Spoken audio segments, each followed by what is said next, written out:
Cricketer और भजन लाल जी का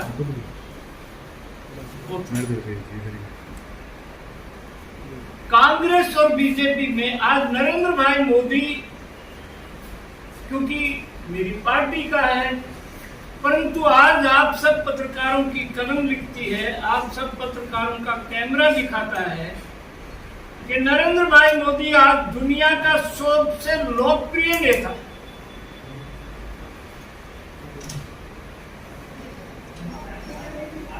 performance of the party. प्रधानमंत्री हम कोई क्लेम नहीं करते कि हमारा प्रधानमंत्री कोई पहला प्रधानमंत्री है, पंडित जवाहरलाल नेहरू इस देश के 18 साल प्रधानमंत्री, श्रीमती इंदिरा गांधी भी, पर हिंदुस्तान का प्रधानमंत्री नरेंद्र भाई मोदी ने पीछे अंतर्राष्ट्रीय सम्मेलनों की बैठक में आप सबके कैमरे ने वो बहुत उजागर किए हैं। जो बाइडेन अमेरिका का राष्ट्रपति, पंडित रामफल जी इधर आ, पंडित रामफल जी नाना गांव के जींद जिले के कर्मचारी प्रकोष्ठ के बीजेपी के प्रदेश अध्यक्ष रहे, बहुत हमारे वरिष्ठ साथी। तो जो बाइडेन ऐसे पीछे से नरेंद्र मोदी का कंधा पकड़ते हैं,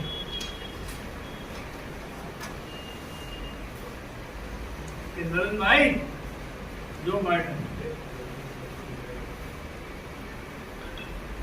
तो आज दुनिया का सबसे लोकप्रिय प्रधानमंत्री नरेंद्र भाई मोदी भारतीय जनता पार्टी का समर्पित कार्यकर्ता, नेता, एक तो परफॉर्मेंस के नाते हमारे साथ वो विरासत जुड़ी, दूसरा हमारा पर्सन ऑफ द पार्टी भव्य बिश्नोई, जितने उम्मीदवार मैदान में हैं, आदमपुर की मिट्टी में से पैदा हुआ हमारा उम्मीदवार के बारे में कोई ये नहीं कह सकता उसको पहचान की मोहताज नहीं। गांव के लोग, माताएं, बहनें, नारायण पुत्रों है, मतलब हमारे उम्मीदवार को परिचय कराने की जरूरत नहीं। हम 5 चुनाव जीते हैं, 5 बार विधानसभा में रहे, कई चुनाव हारे हैं। उम्मीदवार की सबसे पहले मतदाता से परिचय की दिक्कत आती है, वो दिक्कत हमारे साथ है। इसलिए आदमपुर का चुनाव हमारा भव्य बिश्नोई भव्य वोटों से जीतेगा। मुझे इतना ही निवेदन करना है। सर, ये कहा जा रहा है कि ये जो आदमपुर का उपचुनाव है, ये जनता पर थोपा गया है अपनी महत्वाकांक्षा के कारण और ईडी के डर के कारण। ऐसा आपकी बात में सच्चाई तब हो सकती थी, देखो इस दौर में राजनीति एक कंटिन्यूएशन ऑफ द प्रोसेस। एक सरकार आती है, एक सरकार जाती है, सरकार ही प्रसिद्ध। कप्तान अमरिंदर सिंह पंजाब के कांग्रेस के 20 साल नेता थे। पार्टियों के फैसले होते हैं। आज कप्तान अमरिंदर सिंह ने जब उनको हटाया जा रहा था, ये जो इटालियन परिवार है, ये हिंदुस्तान को किताब से पढ़ना चाहता है। लाल कृष्ण ये हमारी नकल तो कर रही है कांग्रेस। हम यात्राएं किया, श्रीमान लाल कृष्ण आडवाणी ने यात्रा किया, सोमनाथ मंदिर से शुरू करके और अयोध्या तक जाना चाहते थे। मेरे मित्र लालू यादव ने समस्तीपुर में गिरफ्तार कर लिया। आज फिर एक लाल सिंह चड्ढा की पिक्चर आ रही है, उसमें रथ के ऊपर आडवाणी जी है, मैं हूँ, हमारी को बात रोककर की दिखाई जाती। अब राहुल गांधी ने यात्रा शुरू की कन्याकुमारी से, और वो उस पादरी से मिलते हैं जो पादरी के ऊपर कई मुकदमे चल रहे हैं कि ये धर्मांतरण करवाने का सबसे बड़ा पाखंडी आदमी ये हिंदुस्तान है। सर, आपने कहा वो पादरी से मिलते हैं जिसके ऊपर मुकदमे दर्ज है। डिप्टी स्पीकर नलवा से विधायक रणबीर गंगवा राम रहीम की समिति से जो भी है उसके अंदर मिलते हैं और उनसे आशीर्वाद भी प्राप्त करते हैं। अभी ताजा जेल में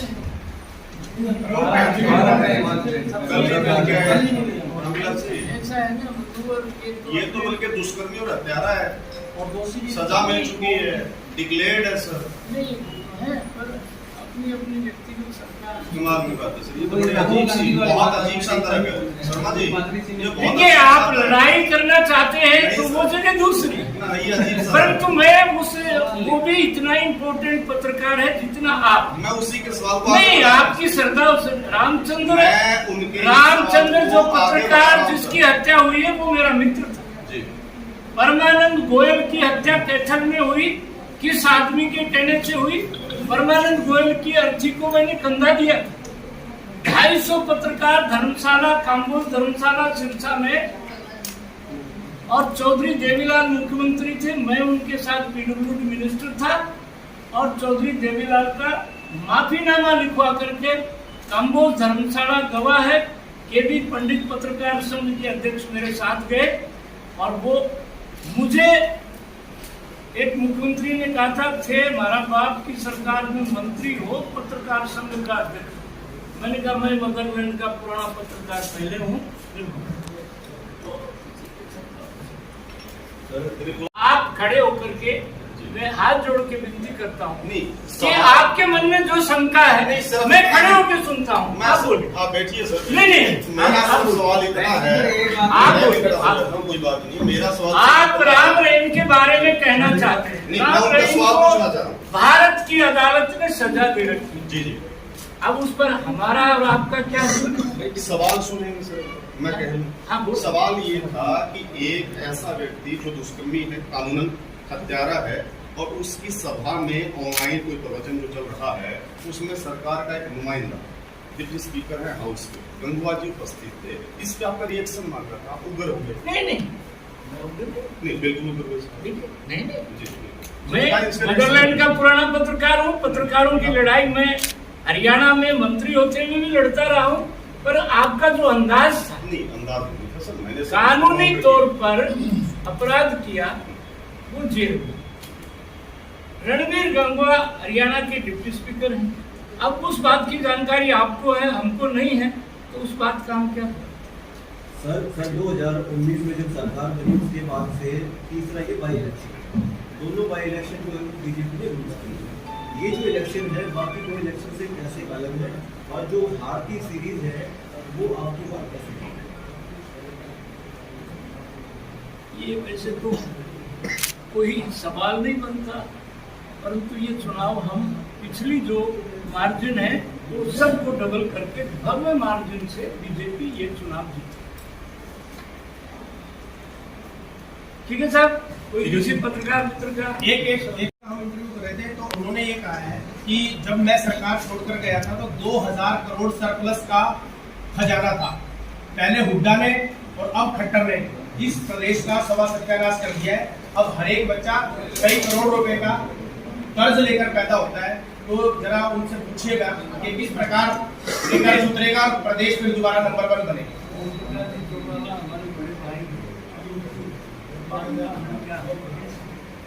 अब देवीलाल जी का पुत्र भूषण चौटाला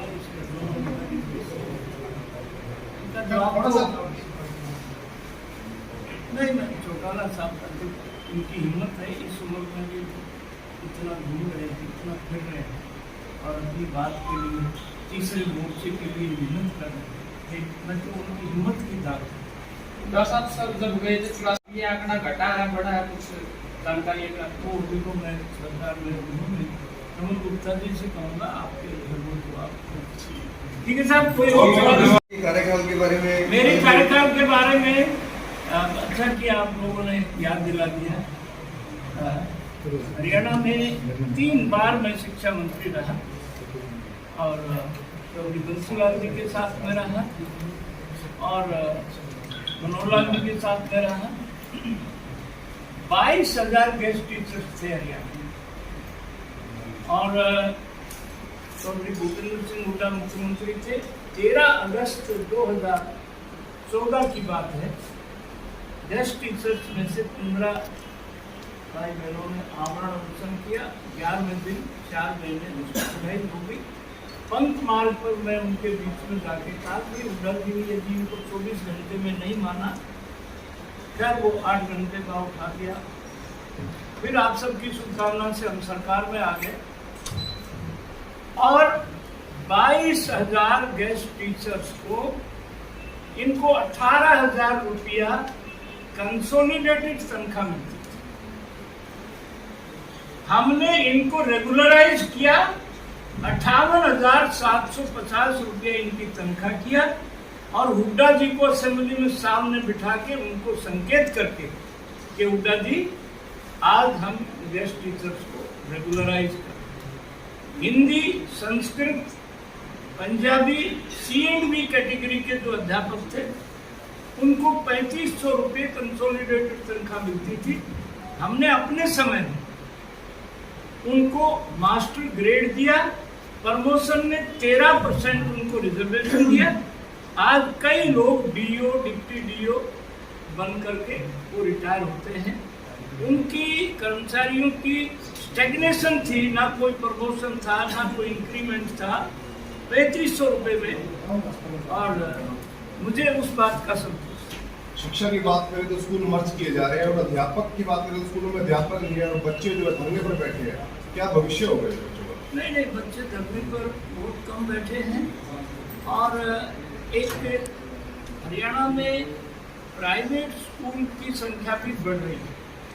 पिछले 5 साल के कार्यकाल में हमने एक मॉडर्न संस्कृति विद्यालय हर जिले में एक, जिसमें सब सब्जेक्ट का लेक्चरर लगाया। शिक्षा की गुणवत्ता बढ़ाने के लिए हर जिले में इस तरह का विद्यालय बनाया और पंचकूला में सक्षम विद्यालय है, उसमें भवन विद्यालय से भी नाम कटा करके लोग सक्षम में दाखिला चाहते थे। गुणवत्ता बढ़ी है। इस समय हिसार है, हिसार में मान लो 10 प्राइमरी स्कूल है और एक प्राइमरी स्कूल में बच्चों की संख्या 10 है, अध्यापकों की संख्या 6 है। तो डिपार्टमेंट ने उनको रेशनलाइज करने का एक उपक्रम किया है कि भाई एक ही बिल्डिंग में जो 2 किलोमीटर के आसपास, तो इस तरह का एक उपक्रम है। अध्यापकों की कमी जरूर है क्योंकि शिक्षा विभाग बड़ा डिपार्टमेंट में लगभग 1.5 लाख एम्प्लॉय इसमें होता है। अध्यापक रिटायर भी, वो प्रोसेस जारी है। अभी भी 1000 TGT इंग्लिश की जो रेगुलर भर्ती है वो भी। कांग्रेस के उम्मीदवार जयप्रकाश जो आदमपुर चुनाव में है उम्मीदवार, वो ये कह रहे हैं कि बीजेपी का सूर्य और मनोहर लाल खट्टर का सूर्य अस्त हो रहा है और हुड्डा उदय हो रहे हैं। और राव दाऊ सिंह भी आए थे यहाँ पर, वो भी ये कह रहे थे कि महेंद्रगढ़ में मैं दोबारा जीतूंगा और हम स्पष्ट बहुमत से सरकार बनाएंगे। इसके बारे में आपका क्या कहना है? वो तो केजरीवाल तो अभी फार्म ही नहीं भरे गुजरात में, वो तो चुनाव परिणाम सुना रहे लोगों जी।